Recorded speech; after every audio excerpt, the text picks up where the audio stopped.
Sans doute avez-vous entendu parler des deux crises concomitantes qui ont atteint Sciences Po Paris en mars 2024. La première a consisté en la démission de son directeur, renvoyé en correctionnel pour violence conjugale.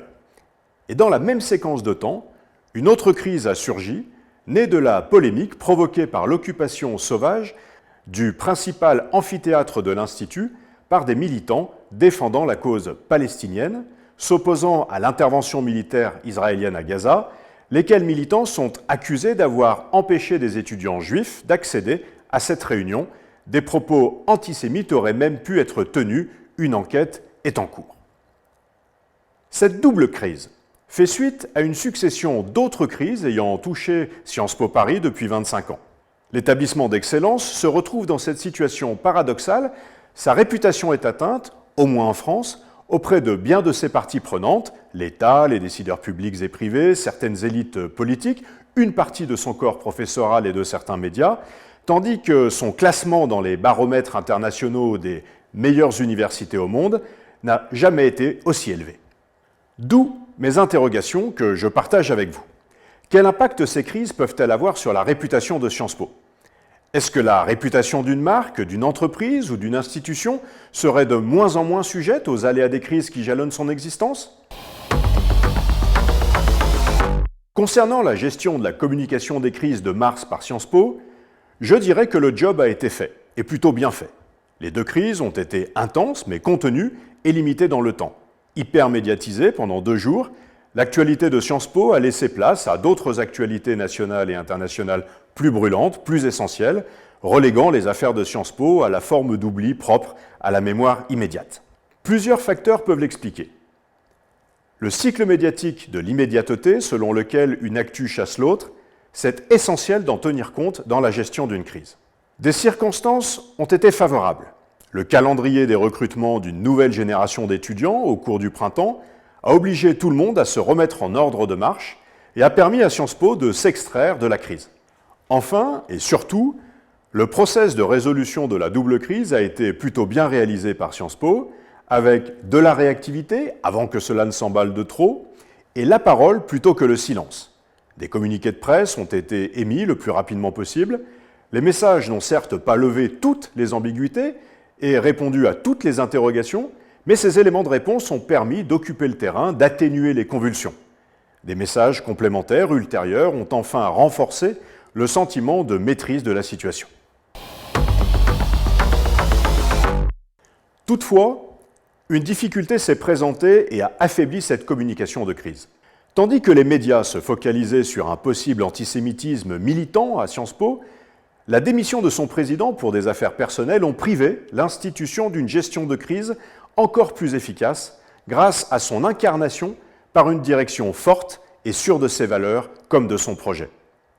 Au contraire, le départ et les motifs du départ de son directeur ont non seulement affaibli la gestion de la crise en elle-même, mais ils ont participé à l'impression négative que Sciences Po partait à volo, de la base avec ses étudiants à son sommet avec sa direction.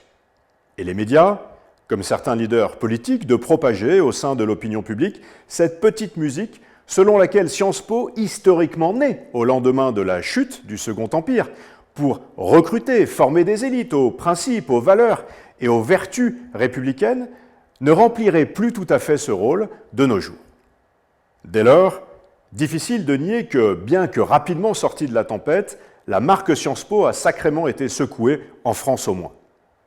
Car la réputation est faite de ce qui se dit aussi, et désormais surtout ailleurs que dans les médias traditionnels.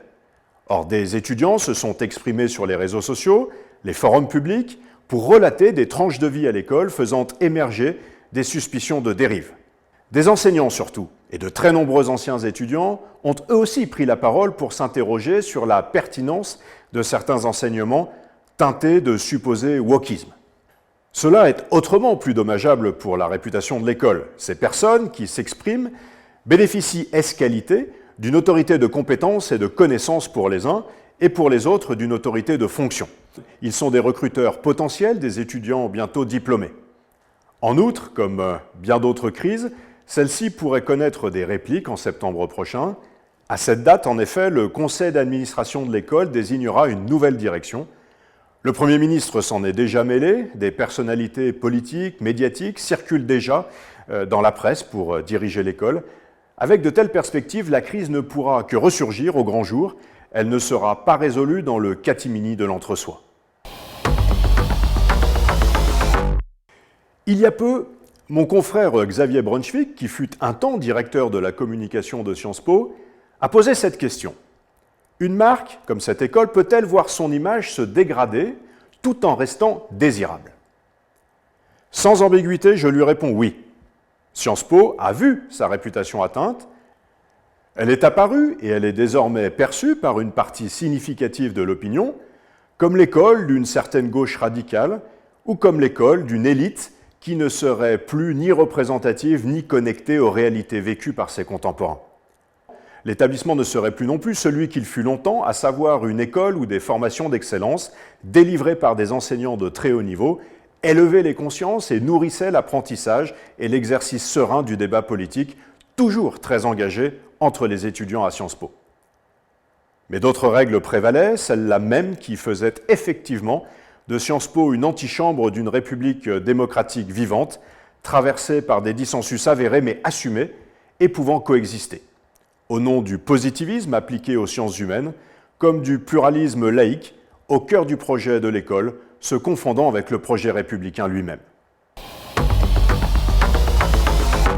Si l'on regarde le nombre de postulants à Sciences Po, il n'a malgré tout jamais été aussi élevé. Dès lors, on peut se dire que toutes les crises n'affectent pas la réputation de toutes les marques avec la même intensité. Pour peu que la réputation de la marque soit ancienne, ancrée, affirmée et intégrée dans les esprits comme positive. Dans ce cas, loin d'être des coups d'épée fatals, les crises ne seraient que des petits coups de canif, des entailles superficielles à la réputation.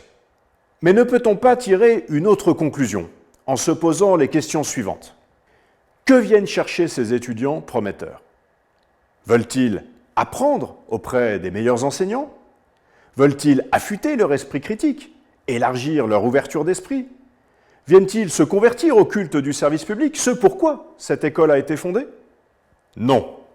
Pour l'essentiel, comme dans la plupart des écoles d'élite aujourd'hui, les étudiants candidats viennent plutôt décrocher un sésame pour faire partie d'un club sélect, d'une antichambre des pouvoirs médiatiques, politiques, économiques et même culturels.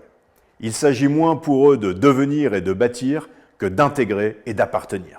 Dès lors, la réputation de Sciences Po peut être corrodée en profondeur et de manière invisible, et c'est là que se joue son risque réputationnel majeur.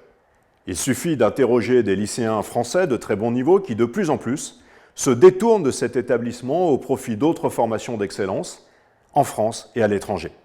Il suffit aussi d'échanger avec de plus en plus d'employeurs, y compris des anciens, des alumni, qui s'interrogent à deux fois avant d'embaucher un Sciences Po tout frais sorti de l'école.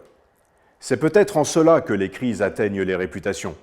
Subrepticement, sournoisement, comme les xylophages rongent les charpentes, il faut détecter le mal assez tôt et réparer en profondeur et dans la durée.